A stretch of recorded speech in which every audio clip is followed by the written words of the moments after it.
Good morning. Welcome back to the Red Mic and happy Tuesday. Glad you're here. Red Mic messages are leadership and life lessons picked up in 25 years as a public servant, 16 years as a youth football coach and scouting volunteer, and 10 years as a mediocre athlete with far more heart than actual physical ability.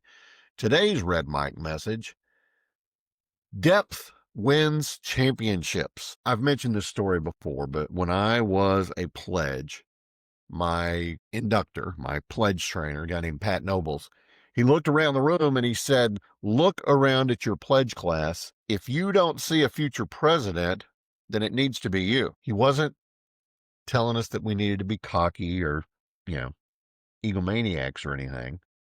He was telling us that systems grow, systems change, systems move on, systems need new leadership from time to time. And you can't just make the assumption that someone else will lead when things need to be led.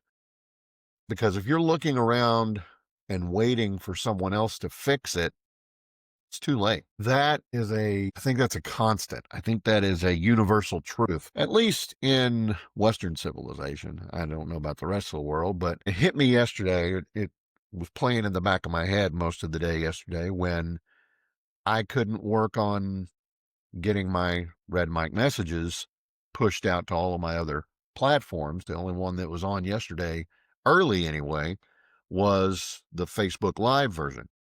Now, if you're following on Facebook Live, that's great. But I've got followers on other channels, and what I do is I take my Facebook Live version and I plug it into a program. I actually plug it into an online web service. It's a thing called Riverside.fm. And it's really great. It takes my video, it transcribes it. Of course, I've got to fix things in it. But it allows me to add branding, puts my logo on it. It allows me to uh, improve the audio quality, because you'll notice big open air room, a lot of, not echoes, but it's got that hollow sound on the live feed. So it adds basically, control room kind of vocals to it, and it just cleans it up. It also allows me to add captions and the whole bit. Well, the problem was yesterday, Amazon Web Services, as you probably know, well, they pretty much crapped the bed. And then half the internet went down. No, this is not me railing on AWS for being usually very good at what they do. So good, in fact, that people flock to them. So if you think I'm going to go off on a, Elizabeth Warren kind of diatribe saying, well, they're a monopoly, and no, this is not a call for government action. Building a better mousetrap should not make the government come knock on your door and say, well, you need to stop building that mousetrap so well. No, that's not what I'm talking about at all. What I'm saying is, despite building probably one of the best mousetraps out there, well, yesterday the mouse got away with cheese. AWS didn't crash the internet, but they didn't help either. And honestly, we contributed too by making the assumption that someone else had it handled. For years, we've treated the cloud like a magic safety net, infinitely scalable, always available, practically invincible. Just plug in, pay your bill, trust the big boys to handle it. You can outsource the infrastructure, but you can't outsource the responsibilities. Is it practical for me to think that AWS should have redundancies and backups built into their backups?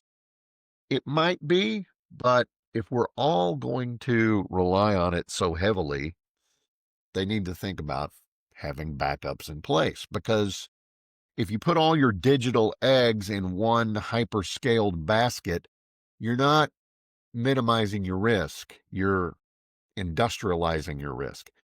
I mean, think about the NFL.